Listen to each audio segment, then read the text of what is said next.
don't have plans to run for president of the Ano po yung napag-usapan natin nung nagkita tayo ni Senator Bongbong Marcos? Oh, sorry, I cannot comment on that. But you can ask him since he is the one who is a candidate for a national position. Maybe you can ask him about it. Ang amua lang giistoryahan sa pagkakaroon is how HNP in Davao region can help this bid for the presidency.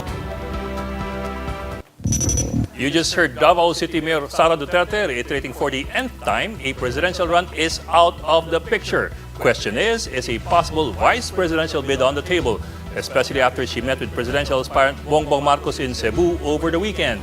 And one of her allies thinks this is likely. Adding to the confusion, though, on her real plans, the presidential daughter just this afternoon met with PDP Laban standard bearer Senator Bato de la Rosa. The lawmaker, who has expressed willingness to give way to the younger Duterte, reportedly reminded her of the deadline for substitution in next year's polls.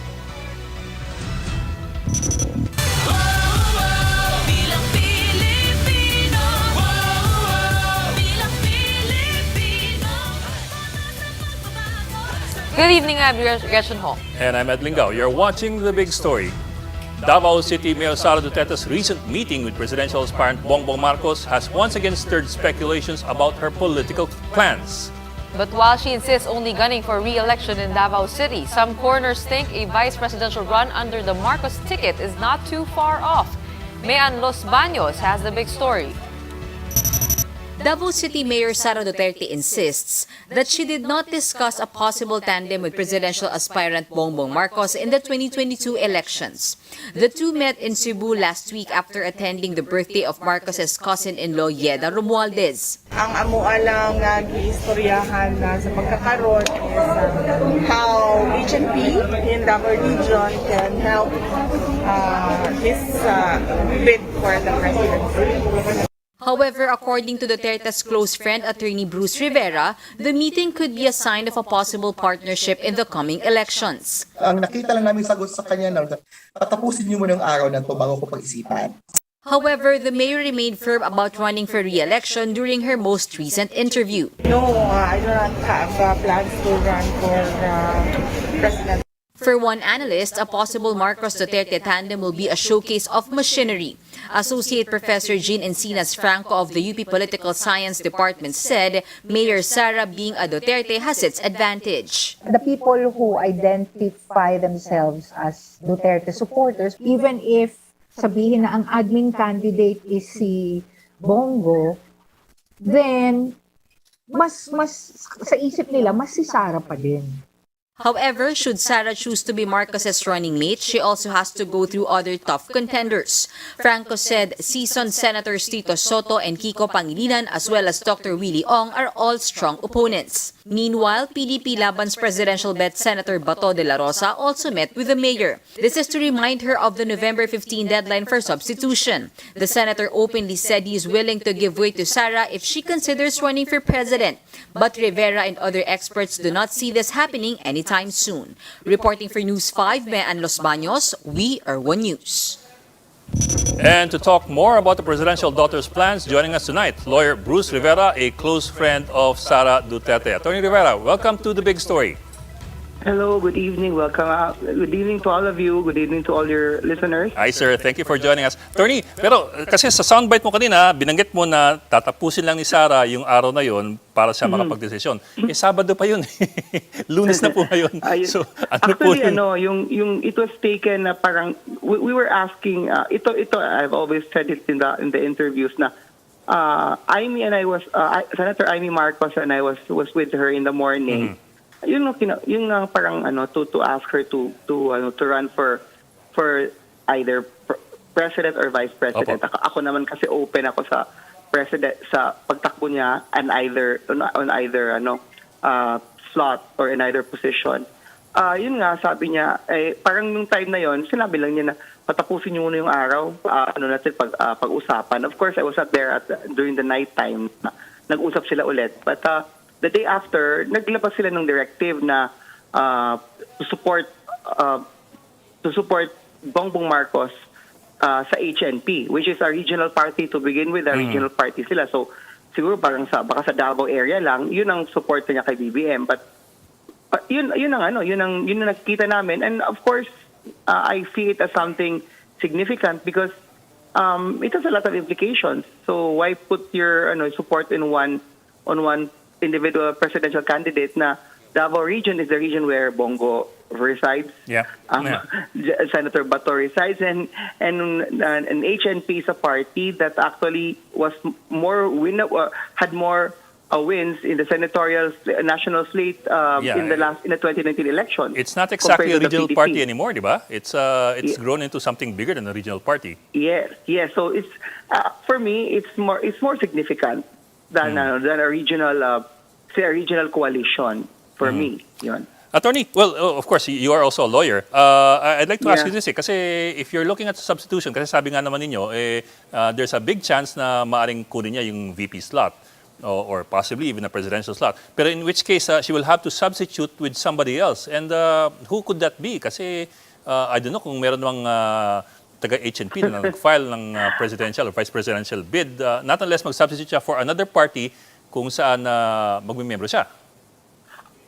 In all honesty, hindi namin hindi namin kino-consider or tinitignan yung sino yung papalitan niya kasi nga in the first place hindi naman talaga siya, walang confirmation on her part. Walang confirmation, walang and knowing Inday pag sinabing pag ganun pa lang wala mo nang iniisip na plano. But of course, Okay. I think there are so many people who will tell you na maraming possibilities na pwedeng mangyari. Maraming possibilities talaga. It can be PDP, it can be even BBM's party. Kasi sure thing kung may party sila nationally registered, they can actually put in substitute another person. Kasi baka may nakalagay na doon na vice president just in case. It's for substitution. Pwede ma-substitute. Kasi in PRD's time, 2016, alam natin si Martin Dino yun, di ba? So that was So ngayon, so many possibilities and malikot ang utak ng mga Pilipino, so maraming pwedeng mangyari. Well, tama po, malikot ang utak ng Pilipino. Pero attorney, pahabol na lang. Kasi kung sakali pong gano'n, would Sara Duterte have to join another party that already has a candidate for president or vice president? I think kasi ang HNP is a regional It's party. a regional party. So she has to ally with a national party kaya nga ino-offer yung PDP, di ba? So I think BBM also has his own party, national party. So it's really significant kung na pwede ba. Of course it's doable, pero yun nga the idea na mayroong parang subtle endorsement kay BBM sa HNP, that says a lot of things. Okay, maraming salamat, Attorney Bruce Rivera. While those possible party movements are still up in the air, other presidential aspirants continue to make the rounds offline and online.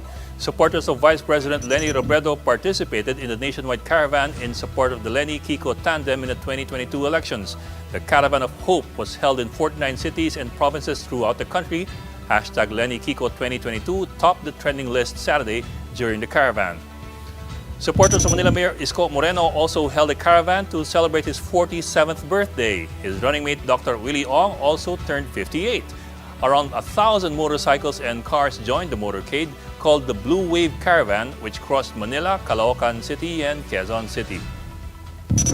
Presidential aspirant and Senator Ping Lacson attended an online kumustahan with residents of Antipolo City. During the forum, Lacson said there are still good outcomes from the government's COVID-19 response despite some flaws.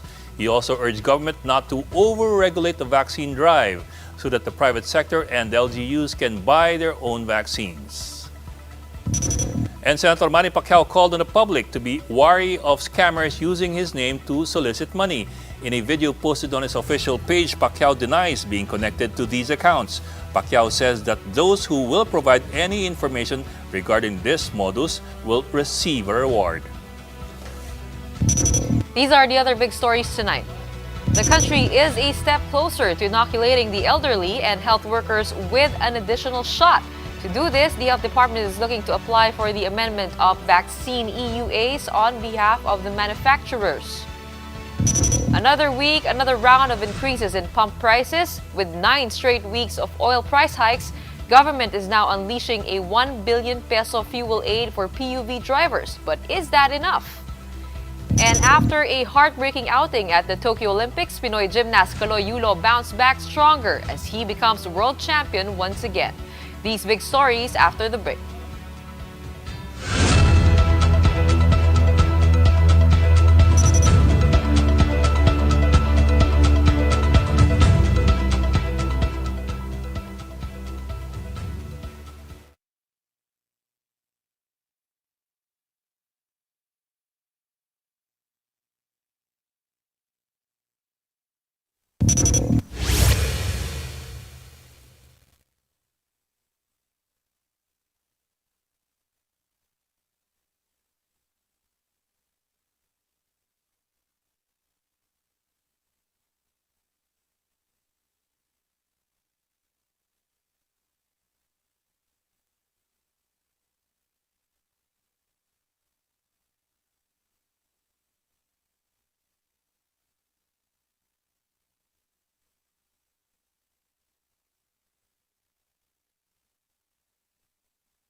Good evening. You're still watching The Big Story. I'm Edmund Gao. And I'm Gretchen Ho.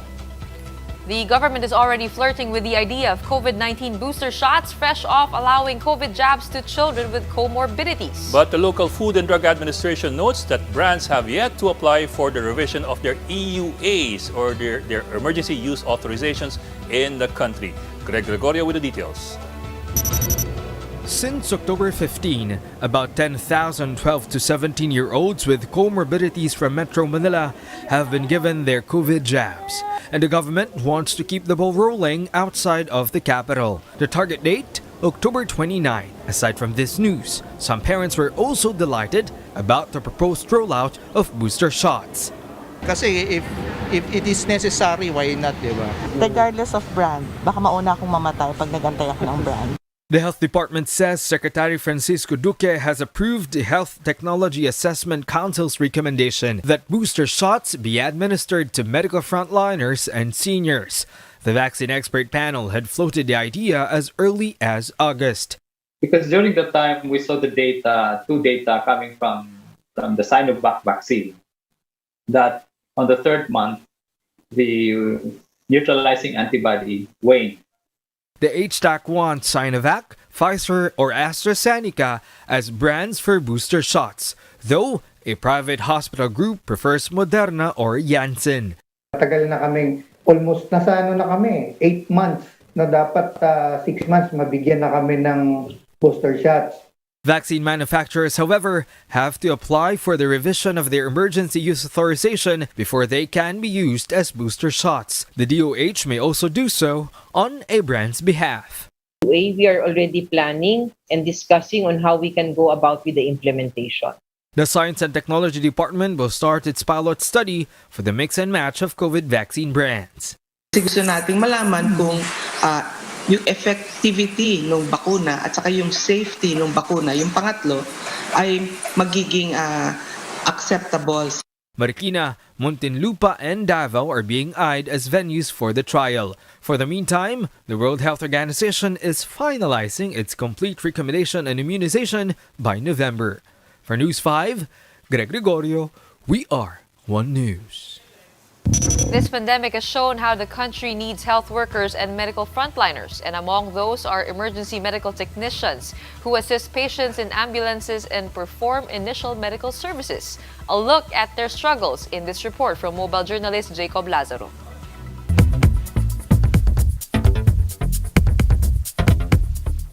This was Rudolph Madulit after pulling off a 14-hour shift in full personal protective equipment or PPE. Mararamdaman mo talaga yung init. Kaya yan, hanggang babaho yan, basa ng pawis. Rudolph is not a doctor or a nurse from a hospital. He's an emergency medical technician or an ambulance operator in San Juan City. Working under the City Disaster Risk Reduction Management Office, Rudolph's team transport 20 to 40 COVID and non-COVID patients in a single day at the height of the Delta variant surge. We here po kasi to save lives po. Kaya hindi po pwedeng patumpik-tumpik ka sa mga gagawin. Kailangan po pag may calls, emergency, takbo ka agad. It's difficult enough driving through Metro Manila's traffic and navigating through the Metro's warren of side streets, but Rudolph says the most difficult part of the job is dealing with uncooperative patients who can be dangerously hostile at times. Natutukan ka na ng patalim kasi ayaw niya magpakuha. Nasipa po ako nung pasyente namin kasi mayroong problema sa pag-iisip. Tinamaan po yung organ ko kasi nasipa niya po ako. So lumuhod ako sa sobrang sakit. Hindi ko makakalimutan yun eh. Siguro part talaga po ng pagiging rescuer po yun na minsan masaktan po talaga. As an EMT, Rudolph's work is not just ferrying patients to a hospital. The work really boils down to keeping them alive. Due to the long queues in hospitals, ambulances would normally wait 2 to 5 hours before getting through the ER doors. And there are times the patient flatlines while waiting outside the hospital. Ironically, that's the only time they can jump the line to attempt resuscitation. Bawat takbo po namin, nagdadasal po kami. Mabuhay lahat ng pasyente. Minsan may mga matay, makakayak talaga. Kahit gusto mong tugunan yung buhay niya, wala tayong magagawa. May mga ganung bagay. Pero pag na-revive mo naman, ginawa. As any health frontliner knows, it's a thankless job. But for Rudolph, being able to help his fellow Filipinos live to see another day is a good enough reason to go on. Mobile journalist Jacob Lazaro, we are One News. Just as the Philippines has been downgraded to low risk for COVID-19, thousands flocked to the Dolomite Beach in Manila over the weekend where social distancing rules were disregarded. According to Health Undersecretary Maria Rosario Berjere, crowds at the Manmade beach went beyond the 50% cap set by the IATF for outdoor capacity under Alert Level 3. Sinabi rin natin na kapag nakikita natin na crowded na, may gathering na, hindi na dapat natin pinupuntahan. At ang ating mga ahensya, may responsibilidad kayo to prevent these mass gatherings. Kasi kung ganito lang po ang mangyayari sa atin, babalik po tayo dun sa dati nating paghihigpit.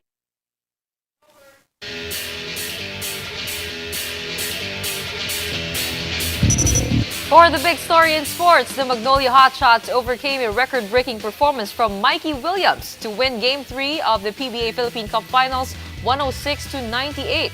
The hotshots worked their way back in the best-of-7 series, trimming TNT's lead to 2-1. And to do so, they had to weather a superb outing by Williams, who exploded for 39 big points, making 10 of his 18 three-pointers in the game. According to PBA statistician Fidel Mangonon, Williams tallied the highest scoring game by a rookie in the PBA Finals since Eric Menk in 1999. His 10 three-pointers were also the most in a finals game. Magnolia will now look to even the series on Wednesday. Time for another quick break. When we return. For the 9th straight week, pump prices will be jacked up once again tomorrow. To help cushion the blow, the government is rolling out a 1 billion peso fuel aid for PUV drivers. And with the disappointments of Tokyo now behind him, Caloy Yulo shows the world what it's like to be a world-class gymnast as he bags gold and silver in the World Championships. A look back at how he bounced back after the break.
Good evening, you're still watching The Big Story. I'm Ed Lingao. And I'm Gretchen Ho. Pump prices are not showing any signs of coming down anytime soon as fuel is set for another big-time hike tomorrow. Government has already promised cash grants and there is no clarity yet on proposals to suspend oil excise taxes. Mobile journalist Pamela Vasquez gives us a front seat to the story.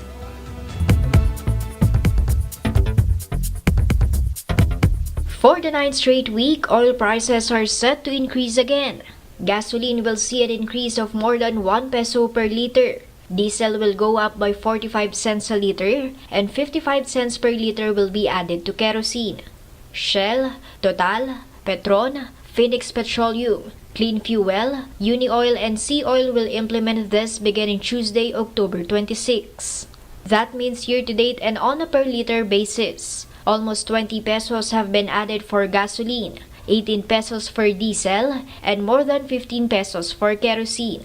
Calls are now growing for the government to suspend the excise tax on fuel. It's even become an election issue. Malacanang says it's already looking into it. As we speak po, pinagpupulungan itong bagay na ito. No? Kinukonsidera po ang parehong proposals. So government is heeding and we are evaluating po. Shortly after Roque's announcement, the country's economic manager said they're releasing 1 billion pesos in cash grants to 178,000 PUV drivers for the rest of the year. The Development Budget Coordination Committee said it will be released through the LTFRB's Pantawid Pasada program and funds will be taken from unused portions of the budget.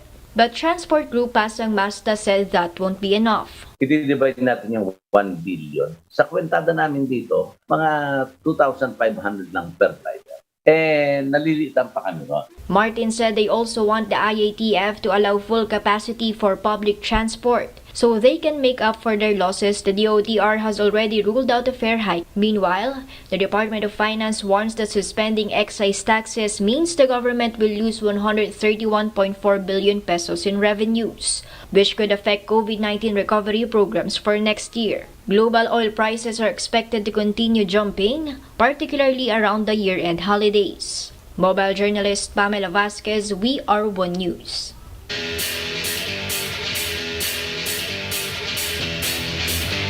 Another big story in sports. The comeback is real for Pinoy gymnast Caloy Yulo. He brought home a gold and silver from the recent FIG World Artistic Gymnastics Championships in Japan. He now becomes the first Filipino to win multiple medals on the gymnastics world stage. A look at his performance in my report. #Revenge the Tokyo complete. After missing a podium finish in the Olympics, gymnast Caloy Yulo came back stronger, clinching gold and silver in the FIG World Artistic Gymnastics Championship in Kitakyushu, Japan. He bagged top spot at the vault after averaging 14.916 thanks to a well-executed Dragulescu in his second attempt. A few hours later, Caloy copped silver at the parallel bars. The 21-year-old showed another clean performance to earn him 15.3 points, but was outperformed by China's Hu Su Wei. I think it did go well while doing it. I'm not nervous.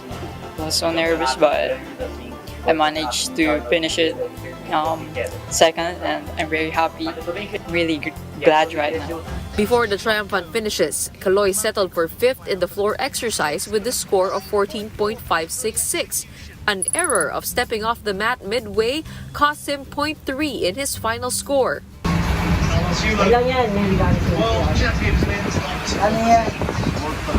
Back home, Caloy's family celebrated after completing his redemption tour. Caloy dedicated his win to his family, especially to his younger sister Eliza, who celebrated her 12th birthday. Happy birthday sa'yo. Maging mabuti kang bata. May gold medal si Kuya para sa'yo. Kuya Caloy, wait mo lang kami dyan ni Kuya Eldro. Tatlo na tayong kukuha ng gold sa Olympics. In a Facebook post, Caloy's Japanese coach Munehiro Kugimiya thanked all those who cheered and supported them. Caloy now has 4 World Championship medals under his belt. He says the setback from Tokyo is now behind him and fans can expect a better and stronger Caloy. I don't want to go easy, and I want to move forward and make myself the best version of myself. Gretchen Ho, We Are One News. From squalor to glamour, that's the mission of a professional makeup artist from Pampanga to give the less fortunate a makeover. Since February, Richard Strands has been transforming Juans and Marias into superstars. Richard's clients include a magbobote, taga-kilo ng kabaong, meron palang ganun, a homeless lolo, a teenage mom, and an aita. Richard gives them a makeover, a photo shoot, and hard copies of their portraits, all free of charge. He also provides in-kind or monetary help. Richard vlogs the entire process to share their stories. One of his clients even channeled her inner Carol Banawa during their glam session. Ingatan ka, alagaan ka. Ang galing. Nagulat ako sa taga-kilo ng kabaong. Meron Oo palang nga, ganun. may ganun pala. Siguro naman wala nang sakay yung kabaong, no? Nung 10 kilo. Siguro, sana naman, kasi nakakatakot yun. Pero mukhang nga magiging busy si Richard sa Halloween. Oo. Oh, nga, no, hindi ko naisip yun. No? Ikaw ba, pagka magka-costume ka ngayon, anong gusto mo? O Hindi kaya ko costume. makeover? No, but seriously, because I think na ngayon na para na-appreciate ng mga tao yan. Once in a while, you get out of your pajamas and your house clothes and dress up a bit, mag-makeup ng konti. And it feels good, di ba?